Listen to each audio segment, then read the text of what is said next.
So, Elden Ring Nightreign has just had its first big patch implemented into the game following a 3-hour downtime for maintenance. And here we have the patch notes of everything that has been changed and updated following on from this process. Welcome to the Ningen Plays channel. We'll be going through all the details of the update here, version 1.0.1, going over all the adjustments and bug fixes. Do leave a like and subscribe to the channel if you are new.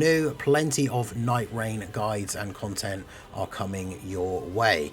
So the patch was for all platforms. You can see here PS4, PS5, Xbox One, Series X and Steam, and we can go over what the patch contains. Now, I did mention this in a short that was posted the other day, but the single player mode exclusive adjustments have been added into the game with this patch. So this means the effect automatic revival upon defeat, which allows revival once per night boss, has been added to solo expeditions, and the amount of runes gained has been increased for solo expeditions. So this is a way to make solo play that little bit easier, because obviously if you go down against an end of night boss or the Night Lord, that's just your run over straight away, meaning one mistake, one down, game over, you have to start the 3-day cycle again. Whereas now, the first time you would die, you will automatically revive, and obviously after that, if you go down, then it's GG. And the amount of runes increasing is good for leveling up that little bit quicker.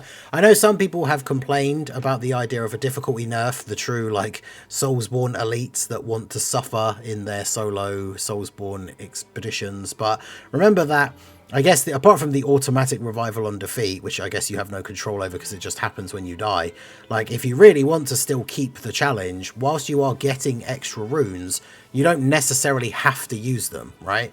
Like if you get up to the kind of level you would expect to get up to before the buff, which is usually 11 to 12 on day 2, sort of 13 to 14 if you've done really well with a team by the time you get to the Night Lord. If you find that these extra runes make it way too easy to level up, you can just choose not to get the last couple of levels if you're somebody that wants that extra challenge. But this is obviously something that they mentioned the other day, and that has now been implemented into the game. So solo mode now has these extra perks. Now there's also a bunch of general balance adjustments and bug fixes. The general balance adjustments increase the number of high rarity relics that can be attained as a reward when reaching day 3 during expeditions.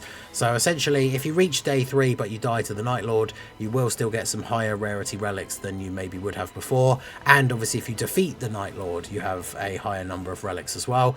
And then increase the probability of obtaining high rarity relics from scenic flatstones purchased at the Small Jar Bazaar. So when you buy the like random Gamba like relics to see what you get, you have a slightly higher probability of getting the higher rarity relics, so that is good as well. So on to the bug fixes, and there's quite a few of these. Adjusted camera behavior when activating the Guardian's Ultimate Art Wings of Salvation. Fixed a bug in the Duchess's character skill restage where status ailments would not trigger when built up from other players' attacks. Fixed a bug where some attacks of Raider with Great Axe and Great Hammer weapon types had higher damage than intended. So that's unfortunate because that is a nerf essentially. Fixed a bug where some Those Who Live in Death enemies would revive when defeated with the Sacred Blade skill. So of course certain skills stop undead enemies from reviving. Fixed a bug where the bleeding status ailment would not build up when the skill Bloody Slash hit an enemy. Fixed a bug where the Ghost Flame Ignition attack would not occur under certain circumstances. Fixed a bug where the status ailment Frostbite would not build up when the Light Wave released by a strong attack hit an enemy while the Moonlight Greatsword skill was active.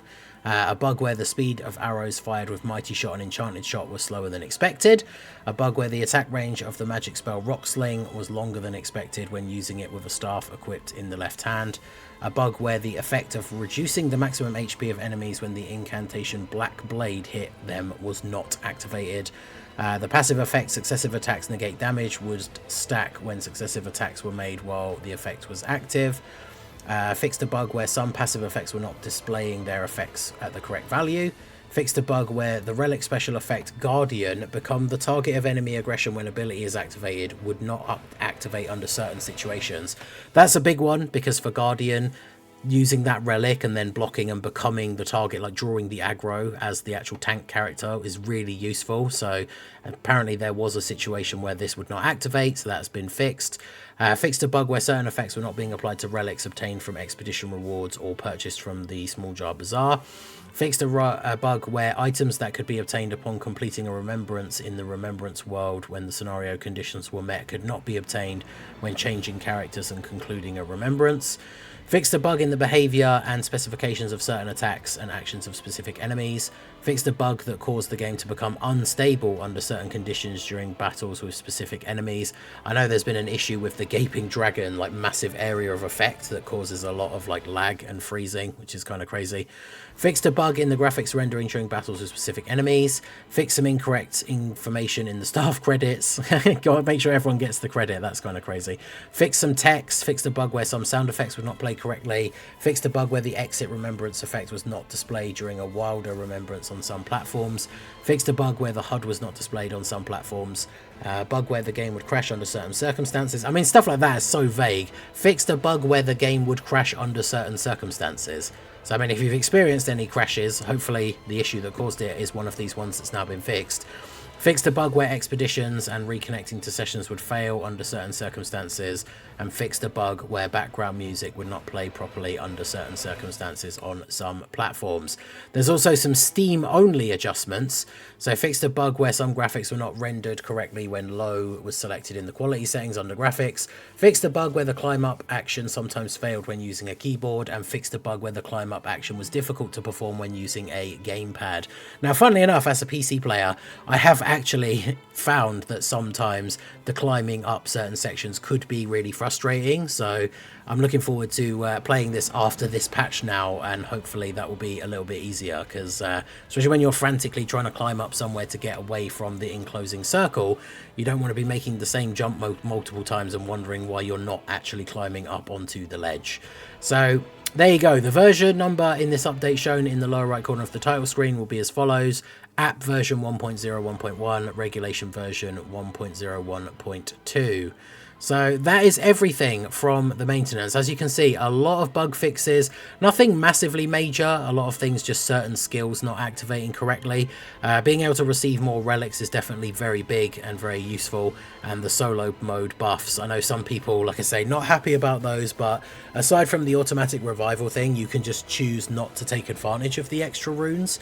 But yeah, good to see that we are getting updates and patches like nice and early. Hopefully any other bugs and issues that do come about can be fixed nice and quickly as well. And I, of course, will keep you guys updated with all news as and when it comes. So hopefully you guys enjoyed. Let me know what the biggest impact you think from this update is, especially if you are someone who was or was not looking forward to the solo play updates. And make sure you stay tuned to the channel for more news, tips, guides and gameplay of Elden Ring Nightreign. There is still plenty more to come, so do like and subscribe, and I will see you guys out there. Peace out.